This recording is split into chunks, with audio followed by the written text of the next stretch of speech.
Students, मैं doctor Vandana Sharma, associate professor, Mahila Mahavidyalaya Kidwai Nagar, Kanpur. Students, art and aesthetics के इस सेकंड पार्ट में हम भारतीय एवं पाश्चात्य विचारकों के मत समझने का प्रयास करें। सौंदर्य शब्द उतना ही प्राचीन है जितना मानव सभ्यता। ईश्वर की बनाई हुई सृष्टि में सर्वत्र सौंदर्य बिखरा हुआ है। अपने दैनिक जीवन में हम इसे इंद्रियों के द्वारा देखकर, छूकर, सूंघकर, सुनकर अनुभव करते हैं। यह भौतिक सौंदर्य और आनंद कुछ ही समय के लिए होता है, जबकि कला दार्शनिक इंद्रियों से प्राप्त होने वाले सौंदर्य की अपेक्षा मन में उत्पन्न होने वाले दिव्य आनंद और सौंदर्य की अनुभूति को ही वास्तविक सौंदर्य मानते हैं।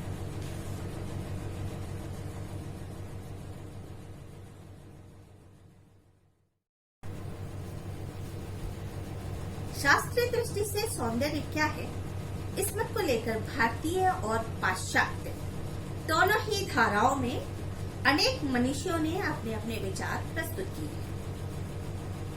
भारतीय शास्त्र के अध्ययन से यह ज्ञात होता है कि वेदों में सर्वप्रथम सौंदर्य तत्वों पर विचार किया गया है।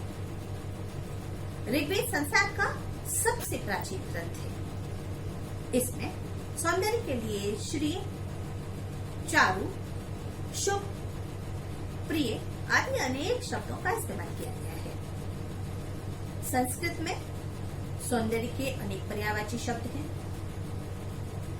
जैसे आभा, कांति, रूप, लावण्य, रमणीयता, सौष्ठव, चारुता, रुचिकर आदि शब्द अनुभूति की दृष्टि से सौंदर्य की व्याख्या करते हैं। नंद धातु से भली प्रकार प्रसन्न करने वाले अर्थ की व्युत्पत्ति मानी जाती है, जबकि सौंदर्य शब्द के लिए अंग्रेजी में ग्रीक भाषा का एटोटिकोस शब्द था, जो बाद में एस्थेटिक्स हो गया।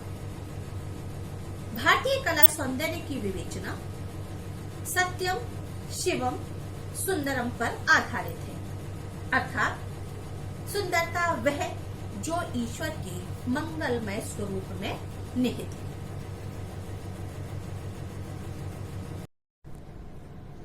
उपनिषदों में शारीरिक सौंदर्य को ईश्वरीय सौंदर्य कहा गया है।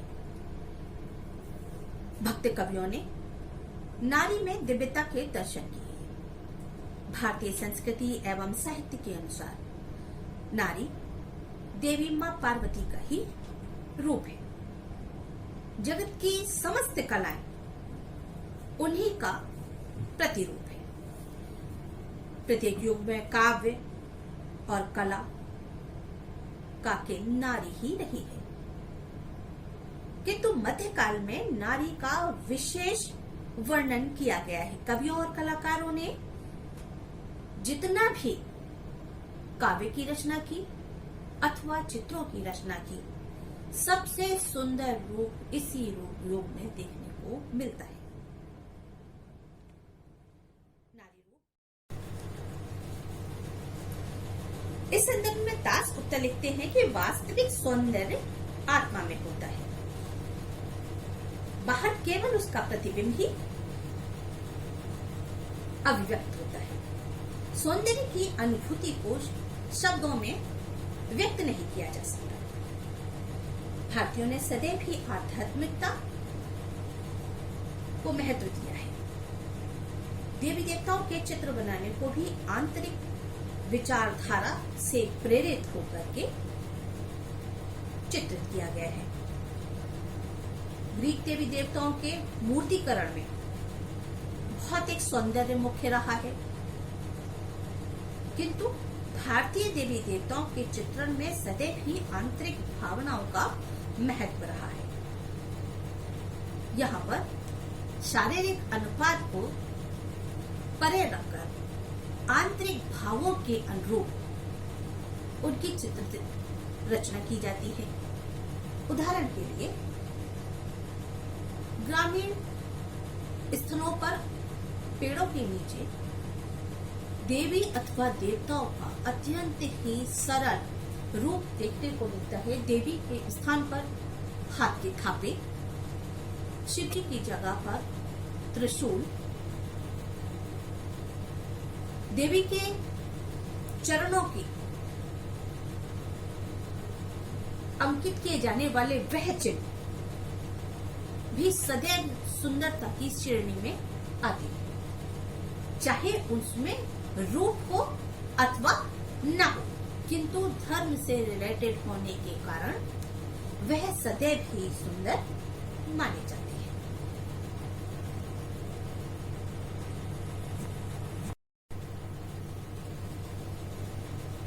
श्री जयशंकर प्रसाद भी लिखते हैं कि मानव सौंदर्य बोध के द्वारा ईश्वर की सत्ता का अनुभव करता है।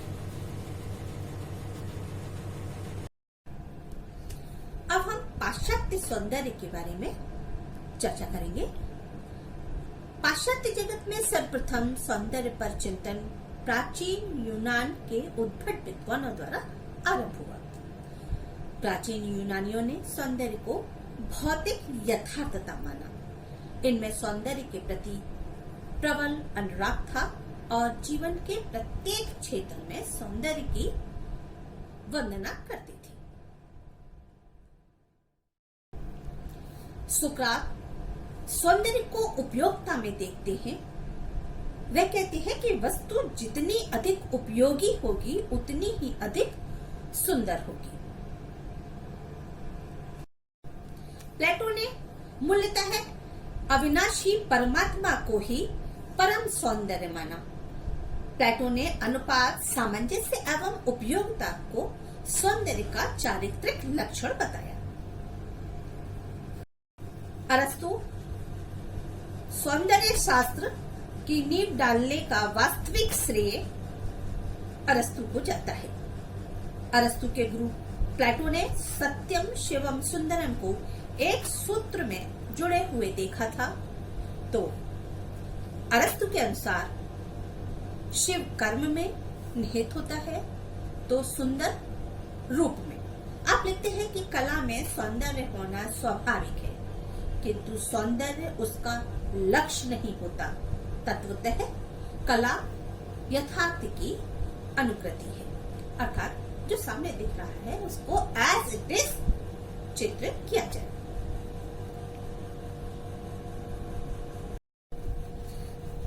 दांते कहते हैं कि सच्चे सौंदर्य की अनुभूति आध्यात्मिक स्तर से ही की जा सकती है। अल्बर्ट ड्यूरर विश्व का बहुत ही श्रेष्ठ चित्रकार था। वे कहते हैं कि सौंदर्य अथवा परम पूर्णत्व का कोई मानदंड नहीं है। संसार में ऐसा कोई नहीं जो कि अंतिम निर्णय दे सके। संसार का सबसे सुंदर रूप व्यक्ति का होता है। सुप्रसिद्ध दार्शनिक डेस्कार्ट ही आधुनिक फ्रांसीसी दर्शन शास्त्र के स्तंभ माने जाते हैं। आपके अनुसार जब हम किसी सुंदर वस्तु को देखते हैं तो उसको देख करके जो हर्ष एवं खुशी उत्पन्न होती है वही सौंदर्य है। बोनार्ड ने यूनानियों में अरस्तु को सौंदर्य का सबसे अधिक विवेकशील लेखक माना। यद्यपि प्लेटो का दर्शन अधिक गहन रहा है, मूलतः फ्रांसीसी चिंतकों का सौंदर्य के प्रति दृष्टिकोण यथार्थवादी रहा है। बाumgarten ने सौंदर्य को उच्च बौद्धिक शक्तियों की तुलना में हीन माना। उसने सौंदर्य की परिभाषा बिल्कुल स्पष्ट शब्दों में नहीं दी।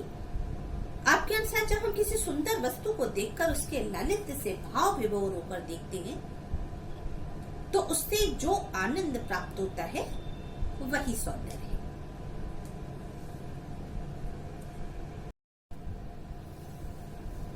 सौंदर्य सिद्धांत बुद्धिवादी है। जर्मन विचारधारा में सबसे बड़ा आपका योगदान है। उन्होंने बड़ी ही दृढ़ता के साथ निष्कर्ष दिया कि सौंदर्य आत्मगत होता है।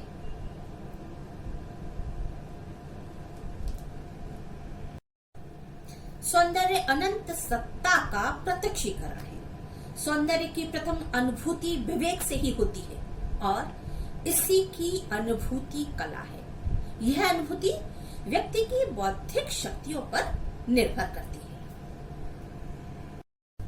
जर्मनी के महान दार्शनिक शोपेनहावर के अनुसार सौंदर्य की अनुभूति ना तो ऐन्द्रिक माध्यम से और ना ही वैज्ञानिक स्तर से और ना ही तर्क से, बल्कि केवल और केवल आत्मबोध के द्वारा ही होती है। इस संदर्भ में ब्रिटिश विचारक जॉन रस्किन कहते हैं, सौंदर्य हमें तत्काल प्रभाव से प्रभावित करता है। दूसरे शब्दों में सौंदर्य वह है जिसका चिंतन आनंददायक होता है। अतः सौंदर्य आनंद है, शाश्वत आनंद। उसका प्रभाव स्मृति में चिर स्थायी रहता है। इस प्रकार कला सिद्धांत और कला के लक्ष्य के विषय में मान्यताएं समय समय पर परिवर्तित होती रहती है। कला की परिभाषाएं युगों युगों में परिष्कृत और परमार्जित होती रहती है। दार्शनिकों का कार्य यह बतलाना है कि कला सौंदर्य है अथवा बुद्धिमत्ता। चूंकि युगों युगों से दृष्टिकोण बदलते रहे हैं, इसलिए कला और सौंदर्य की परिभाषा के सीमित दायरे में उसे बंद करना अत्यंत मुश्किल काम है। इस विषय पर निरंतर मतभेद होता रहा है और आगे भी होता रहेगा। जागी रही भावना जैसी प्रभु मूरत देखी तिन तैसी।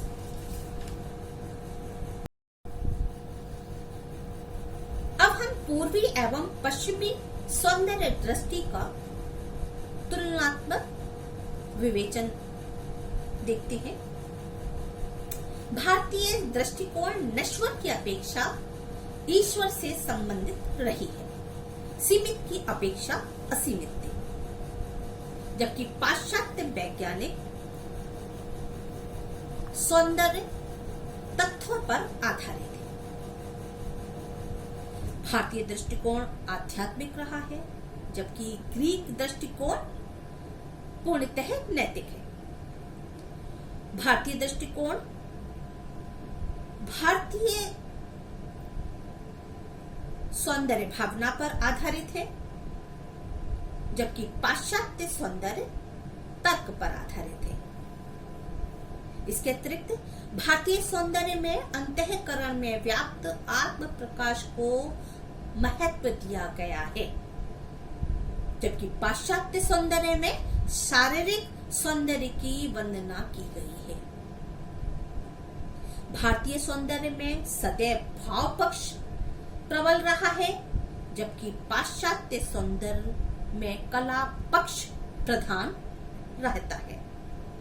भारतीय दृष्टिकोण सूक्ष्म है, पूर्वी सौंदर्य अंतर्मुखी है, जबकि पश्चिमी सौंदर्य स्थूल है एवं बाह्यमुखी।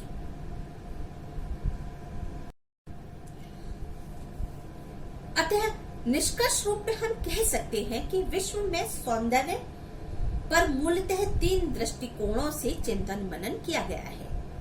पहला भौतिक, दूसरा बौद्धिक और तृतीय एवं अंतिम है आध्यात्मिक। महान कलाकृति सौंदर्य के इन तीनों पक्षों को सत्यम, शिवम एवं सुंदरम के स्वरूप में एक साथ प्रकट करती है। प्रत्येक सच्ची कलाकृति न केवल सुंदर होती है, बल्कि आस्थाओं, मान्यताओं एवं सांस्कृतिक मूल्यों का प्रतीक भी होती है और मानव की कलात्मक धरोहर में अपना विशिष्ट स्थान रखती है।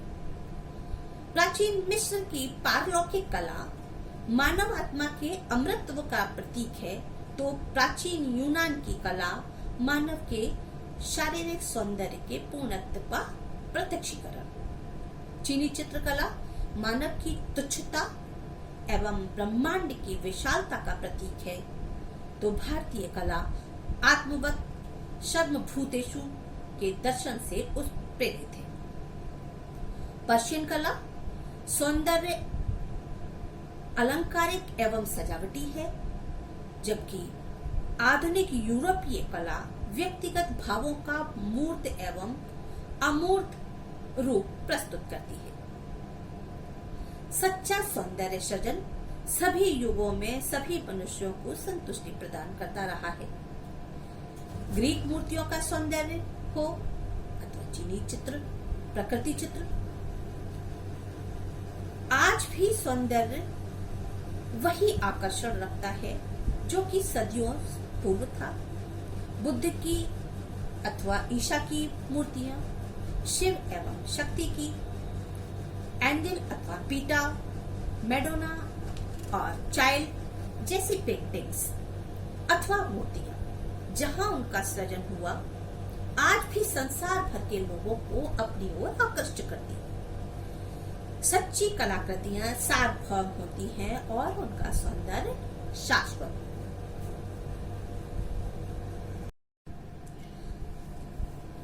अतः निष्कर्ष रूप में हम कह सकते हैं कि विश्व में सौंदर्य पर मूलतः 3 दृष्टिकोणों से चिंतन मनन किया गया है। पहला भौतिक, दूसरा बौद्धिक और तृतीय एवं अंतिम है आध्यात्मिक। महान कलाकृति सौंदर्य के इन तीनों पक्षों को सत्यम, शिवम एवं सुंदरम के स्वरूप में एक साथ प्रकट करती है। प्रत्येक सच्ची कलाकृति न केवल सुंदर होती है बल्कि आस्थाओं, मान्यताओं एवं सांस्कृतिक मूल्यों का प्रतीक भी होती है और मानव की कलात्मक धरोहर में अपना विशिष्ट स्थान रखती है। प्राचीन मिस्र की पारलौकिक कला मानव आत्मा के अमृतत्व का प्रतीक है, तो प्राचीन यूनान की कला मानव के शारीरिक सौंदर्य के पूर्णत्व का प्रत्यक्षीकरण। चीनी चित्रकला मानव की तुच्छता एवं ब्रह्मांड की विशालता का प्रतीक है, तो भारतीय कला आत्मवत सर्वभूतेषु के दर्शन से प्रेरित है।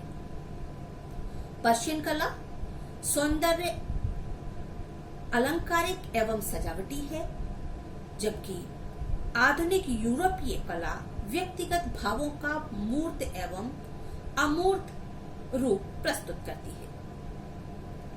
सच्चा सौंदर्य सृजन सभी युगों में सभी मनुष्यों को संतुष्टि प्रदान करता रहा है। ग्रीक मूर्तियों का सौंदर्य हो अथवा चीनी चित्र, प्रकृति चित्र,